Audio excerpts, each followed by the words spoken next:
প্রথম শহীদ আবু সাইদের সমাধিস্থল। পিতার নাম মকবুল হোসেন, মাতার নাম মনোয়ারা বেগম। আবু সাইদ যখন শাহাদত বরণ করেন ঠিক সেই সময়ে তারেক জিয়া নাকি একটা গাভী দিয়েছিল উপহার হিসেবে। সেই গাভীটায় যেখানে বাঁধা ছিল, অনেক দিনের বিষয়, সেটা এখন আসলে কি হয়েছে আমরা জানি না। এই যে দেখেন এখানে এই গোয়ালেই কিন্তু তারেক জিয়ার যে উপহার দেওয়া যে গাই গরু সেটা কিন্তু বাঁধা ছিল। মহান জুলাই গণ অভ্যুত্থান ২৪-এর শহীদ আবু সাইদ। এখানে নিচে একটা কথাও লেখা আছে, ভয় পেলে তুমি শেষ, রুখে দাঁড়ালেই বাংলাদেশ। গেট দেখতেছেন, এই গেট দিয়ে এখন আমি এই বাড়ির ভিতরে প্রবেশ করলাম। এখন এখানে কিন্তু আবু সাইদের স্মৃতি বিজড়িত বেশ কিছু জিনিসপত্র রয়েছে। পাশাপাশি উনি যে ঘরে থাকতেন সে ঘরটাও কিন্তু এখানে আছেন। ভিউয়ার্স দেখেন, এখন আমি যে মায়ের সামনে দাঁড়িয়ে আছি, ইনি কিন্তু শহীদ জননী আবু সাইদের কিন্তু মা।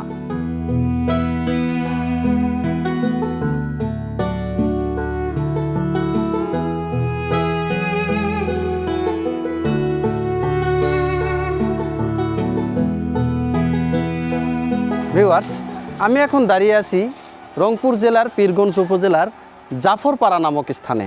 তো আপনারা জেনে থাকবেন যে জুলাই আগস্ট বা জুলাই যোদ্ধা আবু সাইদ কিন্তু যে তার বাড়ি কিন্তু এখানে। এই যে দেখেন, এখন আবু সাইদের বাড়িতে আপনাদেরকে নিয়ে যাব এবং এটাই হচ্ছে আবু সাইদের বাড়ির রাস্তা। আর এখানে দেখেন একটা নেম ফলকও দেওয়া আছে, বীরশ্রেষ্ঠ আবু সাইদ রোড।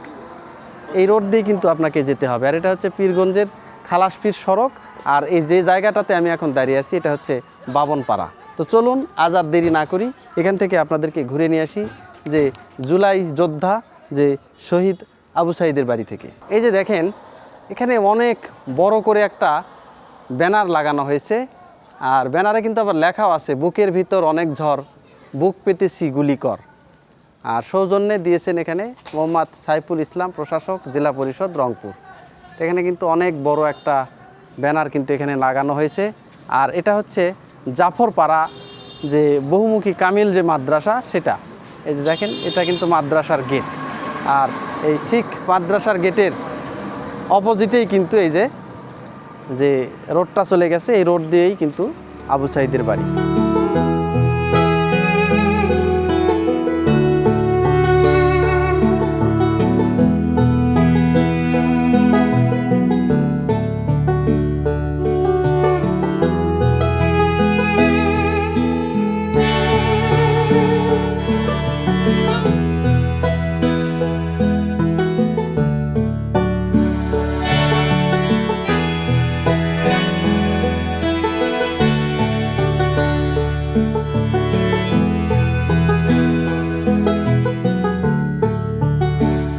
ভিউয়ার্স দেখেন, এই যে কবরটা আপনারা দেখতে পাচ্ছেন, একদম চারপাশে লোহা দিয়ে কিন্তু ঘিরে নেওয়া হয়েছে, ব্যারিকেড দেওয়া হয়েছে, মানে প্রাচীরের মতো করে লোহার যে একটা গেট সেগুলোও কিন্তু এখানে করা হয়েছে। এই যে এটা কিন্তু গেট, এটাই হচ্ছে যে শহীদ আবু সাইদের কিন্তু কবর।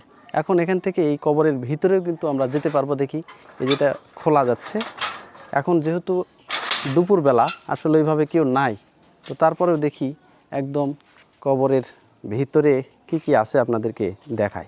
এই যে দেখেন, এখানে কিন্তু এই যে লেখা আছে জুলাই ২৪ ইংরেজি বৈষম্য বিরোধী ছাত্র আন্দোলনের অন্যতম বীর ও প্রথম শহীদ আবু সাইদের সমাধিস্থল। পিতার নাম মকবুল হোসেন, মাতার নাম মনোয়ারা বেগম।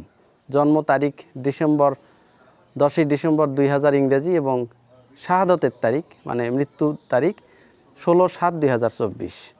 এই যে দেখেন, এখানে কিন্তু এই যে দোয়াও কিন্তু এখানে দেওয়া আছে। আর এই যে পাশেই দেখেন এই যে কবরটা আপনারা দেখতে পাচ্ছেন, এটাই কিন্তু শহীদ আবু সাইদের কবর। এখানে কিন্তু নেম ফলক একটা দেওয়া হয়েছে, এই যে শ্বেত পাথরে কিন্তু নেম ফলক দেওয়া হয়েছে এবং মহান জুলাই গণ অভ্যুত্থান ২৪-এর শহীদ আবু সাইদ। এখানে নিচে একটা কথাও লেখা আছে, ভয় পেলে তুমি শেষ, রুখে দাঁড়ালেই বাংলাদেশ। এটা আর শাহাদত বরণের স্থান বেগম রোকেয়া বিশ্ববিদ্যালয় ১ নম্বর যে গেট রয়েছে সেটা। এই যে দেখেন যে কবরটা আপনারা দেখতে পাচ্ছেন, এটাই কিন্তু আবু সাইদের কিন্তু কবর। চারপাশ দিয়ে কিন্তু আবার ফুল গাছও লাগানো হয়েছে। এই যে দেখেন, আর এইতে কবরটা কিন্তু চারপাশে কিন্তু ঘিরে দেওয়া হয়েছে লোহার, মানে প্রাচীরের মতো করে লোহার যে বেড়া সেটা কিন্তু দিয়ে কিন্তু এখানে ঘিরে দেওয়া হয়েছে। এটাই কিন্তু কবর। আর এই পাশে যে বাড়িটা দেখতে পাচ্ছেন এটাই কিন্তু আবু সাঈদের কিন্তু বাড়ি। দেখেন এই যে বাড়ি, এখানে বেশ কিছু গাছ লাগানো হয়েছে। এখানে একটা লিচু গাছ দেখতে পাচ্ছি এই পাশে। আর এখন দেখি যে আপনাদেরকে বাড়ির ভিতরে আমরা অনুমতি নিয়ে বাড়ির ভিতরে যেতে পারি কিনা সেটা একটু দেখাই। আর আজকে আমার সঙ্গে কিন্তু যে আহসান ভাই আসছে, উনি কিন্তু রংপুরেরই মানুষ। রংপুর থেকে উনি কিন্তু এই কন্টেন্ট ক্রিয়েশনের জন্য এখানে আসছে। আমরা কিন্তু দুইজনেই এখানে আসছি। দেখেন ভালোই লাগতেছে কিন্তু। আহসান ভাই, আবু সাঈদের যে কবরটা দেখতেছেন কেমন লাগতেছে? না, অনেক ভালো লাগতেছে, যেহেতু এই আবু সাঈদের কারণেই আমরা আজকে নতুন বাংলাদেশ পেয়েছি। আচ্ছা, এটা আসলে আমাদের অনেক একটা বড় প্রাউড, হ্যাঁ, রংপুরের জন্য অনেক বড় একটা পাওয়া। বড় পাওয়া। তো এখন এই যে দেখেন, এই যে যে রাস্তাটা আপনারা দেখতে পাচ্ছেন, এই যে যে রাস্তাটা চলাচলের, এই রাস্তাটা কিন্তু একদমই কাঁচা রাস্তা ছিল। এখন যেহেতু এই আবু সাঈদ মারা গেছে, সারা বাংলাদেশ থেকে যত বড় বড় লোকজন রয়েছে, মানে যারা দেশ পরিচালনা করে, এই ধরনের লোকও কিন্তু তারা এখানে আসছেন। এই কারণে রাস্তাঘাটগুলো কিন্তু এই আবু সাঈদের এখানে কবর হওয়ার কারণেই কিন্তু এই রাস্তাঘাটগুলো কিন্তু সুন্দর হয়েছে, ঝকঝকে সংস্কার হয়েছে, পাকা পিচ ঢালা রাস্তা হয়ে গেছে। এই যে দেখেন, ঠিক রাস্তার পাশেই কিন্তু এই কবরের অবস্থান। এখন এই যে এই পাশ দিয়ে যে রাস্তাটা গেছে, এটা হচ্ছে যে ওনার বাড়ির রাস্তা। এখন দেখা যাক যে ওনার বাড়িতে কেউ আসেন কিনা এবং বাড়ির লোকজনের সঙ্গে আমরা কথা বলতে পারি কিনা। এই যে দেখেন, আবু সাঈদ যখন মারা যান তখন কিন্তু এই বাড়িটা কাজ শুরু হয়েছিল। এখন বাড়িটার কাজ শেষ হয়ে গেছে, কমপ্লিট। এই যে, আর এটা হচ্ছে ওনাদের বাড়ির যে মূল গেট দেখতেছেন। এই গেট দিয়ে এখন আমি এই বাড়ির ভিতরে প্রবেশ করলাম। এখন এখানে কিন্তু আবু সাঈদের স্মৃতি বিজড়িত বেশ কিছু জিনিসপত্র রয়েছে। পাশাপাশি উনি যে ঘরে থাকতেন সে ঘরটাও কিন্তু এখানে আছেন। এই যে মাটির একটা বাড়ি দেখতে পাচ্ছেন, এই যে ঘরটা, এই ঘরেই কিন্তু আবু সাঈদ কিন্তু থাকতেন। এই যে এখন এই ঘরটা বন্ধ হয়ে আছে, বাড়ির লোকজন এখন ওই পাশে আছে। আমরা কথা বলবো এবং যদি পারি তাহলে বাড়ির ভিতরেও আপনাদের দেখানোর চেষ্টা করবে। যে দেখেন, এই যে মাটির বাড়ি, এই বাড়িতেই কিন্তু আবু সাঈদ থাকতেন। আর এখানে দেখেন, এই যে ওনার স্মৃতির উদ্দেশ্যে বেশ কিছু শোক বার্তা এবং অনেকে অনেক কিছু লিখেছেন, সেইগুলো কিন্তু দেওয়া আছে। এখানে একজন কবিতা লিখেছেন আবু সাঈদকে নিয়ে। কবিতার নাম আবু সাঈদ।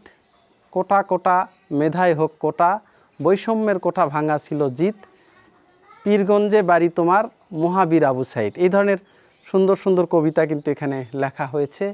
আবার এই যে আবু সাঈদ যে বন্দুকের গুলির সামনে বুক চেতিয়ে দিয়েছিলেন, তার কিন্তু একটা ছবি সহ কিন্তু এখানে একজন মহাপ্রাণ শহীদ আবু সাঈদের প্রতি শ্রদ্ধা জানাইছেন। এইভাবে এই যে বিভিন্ন জনে কিন্তু বিভিন্ন শোক বার্তা বা শ্রদ্ধা জানাইছেন, তার কিন্তু স্মারক বা পোস্টার কিন্তু এখানে টাঙানো আছে।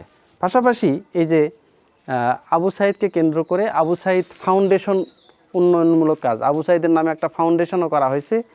সেই ফাউন্ডেশনের দ্বারা কি কি কার্যক্রম করা হয়, যেমন শীতার্তদের মাঝে শীতবস্ত্র বিতরণ, চিকিৎসার জন্য আর্থিক সহযোগিতা, তারপর বিভিন্ন যে সমাজসেবামূলক যে কার্যক্রম, সেইগুলো কিন্তু এখানে এই আবু সাঈদ ফাউন্ডেশন থেকে কিন্তু করা হয়।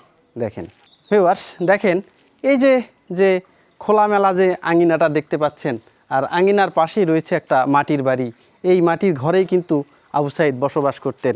আর আবু সাঈদ যখন শাহাদত বরণ করেন, তার যে ঘরে উনি থাকতেন সেই দেওয়ালে কিন্তু বিভিন্ন সাংবাদিক থেকে শুরু করে এলাকার যে কবি, তারা বিভিন্ন কবিতা লিখেছেন, তাকে শোকবার্তা দিয়েছেন, তার বিরুদ্ধে তার প্রতি শ্রদ্ধা নিবেদন করেছেন। তার কিন্তু যে স্মৃতিগুলো সেটা কিন্তু এখানে দেওয়া হয়েছে। পাশাপাশি উনি কিন্তু আবু সাঈদ যে ফাউন্ডেশন একটা রয়েছে, সেই ফাউন্ডেশনের মধ্য দিয়ে যে গরিব দুঃখীদের যে সাহায্য সহযোগিতা করা, সেইগুলো কিন্তু এখানে করা হয়। আর আপনারা জেনে থাকবেন যে আবু সাইদ যখন শাহাদত বরণ করেন ঠিক সেই সময়ে তারেক জিয়া নাকি একটা গাভী দিয়েছিল উপহার হিসেবে। সেই গাভীটাই যেখানে বাঁধা ছিল, অনেক দিনের বিষয়, সেটা এখন আসলে কি হয়েছে আমরা জানি না। এই যে দেখেন এখানে এই গোয়ালেই কিন্তু তারেক জিয়ার যে উপহার দেওয়া যে গাই গরু সেটা কিন্তু বাঁধা ছিল, সেটার নাকি একটা বাছুরও হয়েছিল। এই যে দেখেন এখানে কিন্তু কিছু গাভীও পোষা হয় এই যে। আর এইটা নতুন যে বাড়ি সেটা যখন আবু সাইদ জীবিত ছিল সেই সময়ে কিন্তু এই বাড়িটার কাজ শুরু করেছিলেন, কিন্তু বাড়িটা শেষ পর্যন্ত উনি দেখে যেতে পারেননি। এই যে দেখেন এটাই।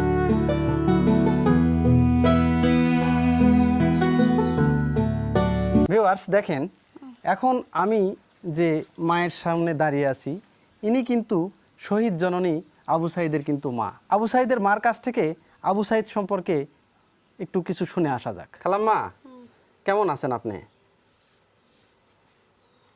আল্লাহ থুসে চল দুঃখতি চলে হারানি মা আছে। আচ্ছা, সন্তান হারানোর যে দুঃখ এটা এখনো আপনাকে পীড়া দেয় সব সময়? আল্লাহ। আচ্ছা, আবু সাইদ কয় নাম্বার সন্তান ছিল আপনার? 4 নম্বর 4 নাম্বার। তার মানে আবু সাইদরা 4 ভাই বোন না? 5 ভাই 5 ভাই বোন, উনি 4 নাম্বার ছিল। আর 2 মা মিলে 9 জন। আচ্ছা, তো পড়াশোনা উনি কিভাবে করতো আবু সাইদ ভাই?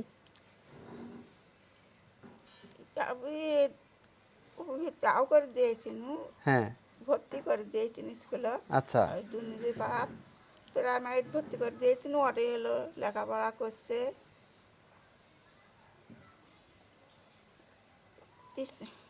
কবে গেলেন ওদের আউগিলে। বুঝতে পারছি। তার মানে ছোটবেলা থেকেই একটু মেধাবী ছিল, হ্যাঁ, পড়াশোনা করছে। ওই ম্যাডাম গিলে পড়াছে হ্যাঁ, ভালো দেখে, আচ্ছা। ম্যাডামেরা পড়াছে ভালো। আবু সাইদ ভাইয়ের কি পড়াশোনার খরচ কি আপনারা দিতে পারতেন, না উনি নিজে নিজেই খরচ চালাতেন? শুরু থাকার এদের ছেলেঘাটকেও ভিত্তি দেওয়া চলা, হ্যাঁ। এর একটা নাম দিয়েছেন। তাই না? হুম। আচ্ছা, বুঝতে পারছি। আবু সাইদ ভাই কি এই ঘরেই থাকতো নাকি, মাটির যে বাড়িটা? এই বাড়িটা আসলো, এই বাড়িতে আসে হ্যাঁ, 18-19 বছর হচ্ছে। আচ্ছা, এইবার না 15-16-17 বছরে আসলো। তাই না? হুম। বুঝতে পারছি। আচ্ছা, এই যে এখন মনে করেন যে সরকার পরিবর্তন হয়ে গেল, দেশের একটা সব কিছু পরিবর্তন হয়ে গেল, আপনার ছেলের অবদান অনেক বড় একটা অবদান, হ্যাঁ, তো অনেক বড়। সেটা এখন কেমন লাগে আপনাদের? মনে করেন যে সে তো গেছে আর ফিরে আসবে না। দুঃখ প্রকাশ আছে, ভালো আছে, বাংলাদেশ স্বাধীন করছে, এটাই আমার ছেলের। বুঝতে পারছি। তাকে তো আর ফিরে পাবেন না আপনারা, কিন্তু এই দেশের বিভিন্ন কাজের মাধ্যমে তাকে খুঁজে পাবেন। বুঝতে পারছেন? এই আর কি। তো খুবই খারাপ লাগে মনে হয় না? খারাপ নয়। ভিউয়ার্স, এখন আবু সাইদের বাবা আছেন, উনি কিন্তু অসুস্থ। তো ওনার কাছ থেকে আবু সাইদ সম্পর্কে একটু কিছু শুনে আসা যাক। তার কতটুকু স্মৃতিচারণ উনি করতে পারেন, তার কাছ থেকে একটু আবু সাইদ ভাইয়ের যে স্মৃতি সেগুলো একটু শুনে আসি। চাচা, আপনি কেমন আছেন? এখন শরীরে এখনকার মতো খুব অসুস্থ। আচ্ছা, আপনি কয়েকদিন নাকি অসুস্থ ছিলেন, একবারে শয্যাগত। হ্যাঁ, কি হয়েছিল আপনার? খাওয়া দাওয়া বন্ধ, মানে ঝাড়া প্রস্রাব হয় না। আচ্ছা, এই ওই এই সমস্যাগুলো হয়েছিল। জি সিএমএসে নিয়ে যা আচ্ছা, আপনার যে সন্তান আবু সাইদ, হ্যাঁ, জি। উনি আপনার কততম, কয় নাম্বার ছিল উনি? ওই 6 নম্বর ছেলে। 6 নাম্বার। আপনার সন্তান কয়জন? 6 জন। 6 জন। আপনি 6 জন সন্তানকে ঠিকমতো ভরণ পোষণ দিতে পারতেন? খুব কষ্ট করেই দেওয়া হয়েছে, যার ফলে কোনো লেখাপড়া শিখতে পারি। শিখতে পারেনি, কিন্তু আবু সাইদ তো মেধাবী, সে মনে হয় যে একটু ওই নিজ ব্যতিক্রম, গতিতে পড়ছিল। মানে নিজের ইয়েতেই পড়াশোনা হয়েছে নিজ গতিতে পড়ছিল, এবং মেধাবীও ছিল মনে হয়। মেধাবী ছিল। আচ্ছা, ওনার যে পড়াশোনা যে করতো, ওনাকে খরচ বরচ দিতে পারতেন আপনি? খরচ মতো পুরো মতো দিতে পারি নাই, উনি টিউশনি করে হ্যাঁ, ওর পড়ার খরচটা শুনতাম নাকি টিউশনি থেকে কিছু টাকা ম্যাসিও নাকি আপনাদের দিত। আমাকে দিবে সেরকম পাবে নাই, তাহলে দিতে পারেনি, সে তো পরে আবার খরচটা চলে। খরচটা চলতে পারত। তো এখন এই যে মনে করেন যে সে এখন আপনার সন্তান আর নাই, সারা বাংলাদেশের হয়ে গেছে এখন, এই বিষয়টা কেমন লাগে আপনার? ব্যাপারটা হয়েছে কি, এখন যখন এই ভার্সিটিতে গেল হ্যাঁ তখন তারা বিরাট আশা করছে তো যে এর দ্বারাই কিছু হবি, হ্যাঁ। আবার উপকার। হ্যাঁ তো সেই উপকার তার হলো না, সেই জানকে কুদে নিয়ে দিল। হ্যাঁ দিয়ে এখন অসহায়। এখন অসহায়, হ্যাঁ এখন সন্তানের জন্য খুব খারাপ লাগে। হ্যাঁ, খারাপ লাগে। বুঝতে পারছি। তার কথাগুলো কি মনে পড়ে খুবই? হ্যাঁ, মনে তো পড়েই, পড়ি আর কোনো লাভ হয় না। লাভ হয় না। হ্যাঁ হ্যাঁ, বুঝতে পারছি। যাই হোক, এখন দশ জানে যে আবু সাইদ নামে একটা ছেলে আসলো হ্যাঁ রংপুরে বীরগঞ্জের, বা আমারও নাম হয়তো মানুষ জানছে জানছে। হ্যাঁ সারা বাংলাদেশ জানে, সারা দেশ জানে এখন, কারণ এটাই দূর একটা- দূরান্ত থেকে যারাই রংপুরে আসে একটাবার এখানে আসার চেষ্টা করে যে একটু আসে। আবু সাইদের কবর হয়েই যায়, এই এখন এই যশোর থাকি দেখুন লোক। তাই না? বুঝতে পারছি। এখন আসে কম বেশ মানুষ আসে কবর জিয়ারত করে, হয়তো দেখি যায়। এই জিনিসটা কেমন লাগে? মনে করেন যে আপনার মতো একজন সামান্য মানুষ যে হ্যাঁ, যাকে সামান্য কেউই মানুষ। চিনতো না, পাড়ার শেষ মাথায় গেলেও হয়তো আপনাকে কেউ চিনতো না, না। এখন এই যে সারা বাংলাদেশের মানুষ, বড় বড় মানুষ, হ্যাঁ, শুধু এরা শ্রদ্ধা করে আসি। এটা কেমন লাগে আপনাদের? হ্যাঁ, সেই দিক দিয়ে একটা ভালো লাগে না? ভালোই লাগে। আচ্ছা, এই যে বাড়িটা, এটা কি আবু সাইদ ভাই যাওয়ার পরে বাড়িটা তো হয়েছে? উনি না, এই ছেলে ওটা তো মাটি ঝুমড়ি ঘর। হ্যাঁ ওই ভার্সিটিতে পড়ে যদি বন্ধু বান্ধব আসে তাহলে তাক বসবে দেয় করে, হ্যাঁ একটা সরম লাগে। হ্যাঁ তো কত এইদিকে আমার ঘর করে দেবে, আচ্ছা এই ঘর করবে ধরে দিয়ে নীলটর ঢালাই দিয়ে কাজ বন্ধ ছিল।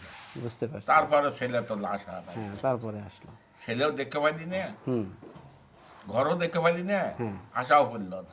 বুঝতে পারছি। এখন ওর স্মৃতিগুলো দেখলেই খারাপ লাগে। হ্যাঁ, তো ঠিক আছে, ভালো থাকবেন। আচ্ছা। ভিউয়ার্স, আজকের এই ভিডিওর মাধ্যমে আবু সাইদের যে বাড়িটা রয়েছে তার বাড়ির ঘুরে ঘুরে দেখালাম, তার কবরটা ঘুরে ঘুরে দেখালাম, এবং তার বাবা মা তার সম্পর্কে কি বলে বিস্তারিত কিন্তু তুলে ধরার চেষ্টা করেছি আজকের এই ভিডিওর মাধ্যমে। আমার এই ভিডিওটি যদি আপনাদের ভালো লেগে থাকে অবশ্যই কমেন্টের মাধ্যমে আপনাদের মতামত জানাবেন, আর এরকম নতুন নতুন ভিডিও পেতে আমার চ্যানেলটি অবশ্যই সাবস্ক্রাইব করবেন। দেখা হবে নতুন কোনো ভিডিওতে, নতুন কোনো জায়গায়। ততদিন পর্যন্ত সবাই সুস্থ থাকবেন, সুন্দর থাকবেন। সবাইকে ধন্যবাদ জানিয়ে আজকের ভিডিওটি এখানেই শেষ করছি।